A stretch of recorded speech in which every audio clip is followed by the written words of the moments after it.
The night before, she had sat at her kitchen table staring at her empty wallet. The small apartment was silent, except for the faint hum of the refrigerator that held more empty shelves than food. Her name was Emily Carter, a young nurse in her late 20s, who had given everything to her job. Her time, her health, her very spirit. Yet somehow life had given her back nothing but exhaustion and debt. Her paycheck barely covered rent, her student loans were relentless, and the few dollars she had left after bills were a cruel reminder of just how tight the world had become. That morning, she checked her purse and counted exactly 5 crumpled dollars, the last bit of money she had until payday. She pressed them against her palm as if holding on to hope itself. What she didn't know, what she couldn't have imagined, was that this last 5, this fragile act of holding on to dignity, was about to change her life forever. Before I take you deeper into Emily's story, don't forget to hit the like button, leave a comment with your thoughts, and subscribe to Exposed Tales for more powerful and emotional stories that reveal the unseen struggles and unexpected victories of ordinary people. The blind date wasn't something Emily had planned on. A colleague at the hospital had practically begged her to give it a try, saying, "Emily, you deserve someone who sees you. Just go. One evening, that's all." Emily wasn't convinced, but loneliness can wear down even the strongest defenses, and so she reluctantly agreed. The catch: she had no money to spare.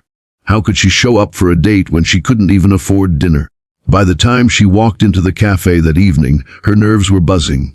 The golden light spilling through the wide windows painted everything in warm hues, making the little cafe look like something out of a romantic film. The smell of fresh coffee and baked bread filled the air, making her stomach ache with hunger she dared not reveal. Emily's hand gripped that last $5 like a lifeline. She whispered to herself, "Just buy a small drink, smile. Don't let him know you're broke." She walked to the counter, her heart pounding. A friendly barista smiled at her and asked, "What can I get for you?" "Just a small latte, please." She slid the bill forward, cheeks flushed with embarrassment, praying it wouldn't look obvious that this was all she had. The barista gave her the drink, and Emily carried it to a small corner table where she sat, waiting, nerves tangling tighter with every passing second. Across town, Daniel Raid, the cafe's CEO, was finishing up his day. At only 35, he had built this place from scratch, a chain of successful cafes that had become a sanctuary for countless people. To the public, he was a confident businessman, always smiling, always poised. But privately, Daniel longed for something more, someone genuine, someone who wasn't blinded by his wealth or status. He had agreed to this blind date for one reason: hope. When he walked into the cafe, he noticed her immediately. A woman with tired eyes but a gentle presence, holding a cup like it was the most precious thing in the world. She wasn't dressed in flashy clothes, her scrubs were plain, and her hair was pulled back simply, as though she had come straight from work. Yet something about her drew him in. She looked real. She looked kind. Emily glanced up and their eyes met. She stood nervously, clutching her cup with both hands. "Emily?" Daniel asked, his voice smooth but cautious. "Yes, hi," she said softly, offering a small smile. They sat together, and for a moment the world stilled. Daniel asked about her day, and Emily hesitated, then admitted she was a nurse. She spoke of long shifts, the exhaustion of caring for patients who sometimes didn't even remember her name, and the bittersweet satisfaction of knowing she was at least making some small difference. Daniel listened, not interrupting, his gaze steady, as though she were the only person in the room. But Emily was distracted by her own thoughts. She worried he'd notice her drink was the smallest, cheapest thing on the menu. She worried he'd judge her, that her tired scrubs made her look out of place, that he'd see the truth, that she had nothing to offer. Then, Daniel did something unexpected. He leaned forward, smiled gently, and said, "You know, most people tell me about their ambitions, their vacations, their hobbies. But you tell me about caring for others. That's rare." Emily blinked, caught off guard. "I don't know if it's rare. It's just my job." "No," Daniel said firmly, his voice softening. "It's who you are."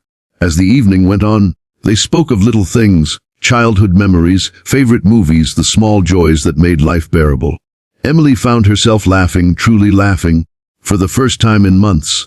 For a few fleeting hours, she forgot about the weight of her struggles, the debts, the empty wallet. She only remembered what it felt like to be seen. When the night drew to an end, Emily stood, ready to thank him and leave before her heart could hope for too much. But Daniel stopped her.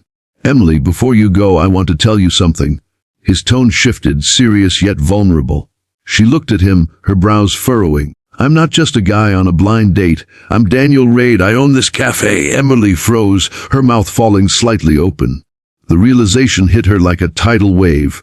The man she had just spent hours opening up to, the one she worried might judge her for being poor, was the CEO of the very cafe where she had spent her last 5.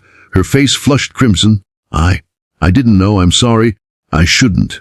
But Daniel shook his head, stepping closer. "Don't apologize. That 5 you spent tonight, I could see how much it meant to you. Most people wouldn't understand, but I do. That drink wasn't about money. It was about courage. You came here anyway when you could have stayed home. You showed up, and that's more valuable than anything else." Emily's throat tightened and tears stung her eyes.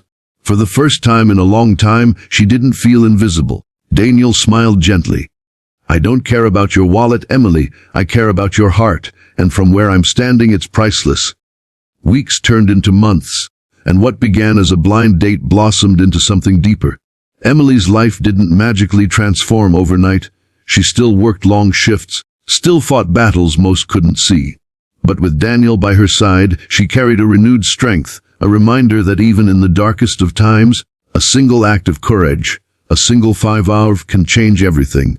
Before I wrap this up, if Emily's story touched your heart, don't forget to like this video, comment your thoughts, and subscribe to Exposed Tales for more unforgettable stories of resilience, love, and hope.